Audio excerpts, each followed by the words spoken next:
Hello guys, this is Mohammed Rafiq with you. Are you still using Windows 11 with 24H2 version? Update now to 25H2 version. Instead of releasing a full operating system upgrade, Microsoft will deliver 25H2 as an enablement package, EKB, that unlocks dormant features already present in 24H2. If you're already running 24H2, the 25H2 update will install quickly using the Windows Update mechanism and will simply activate the new features and bump the version number, no reinstallation required. So, let me show you how to update Windows 11 version 24H2 to version 25H2.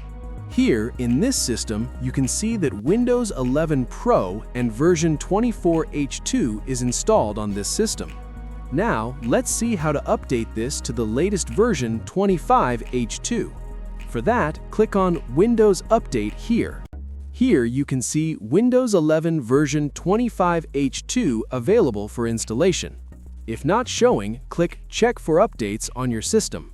Now, for installation, click on Download and Install. Now, download started. Just wait for some times to finish the download. Okay, now download is completed and the installation is started. Just wait for that also to complete.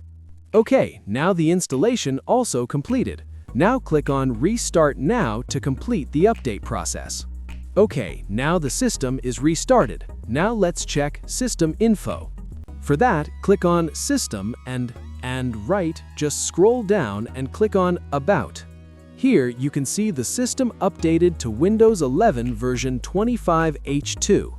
Also, if you go to Windows Update page, here click on Update History. Here also you can see that Windows 11 version 25H2 successfully installed. That's it. If this video helpful, hit like and share and subscribe for more.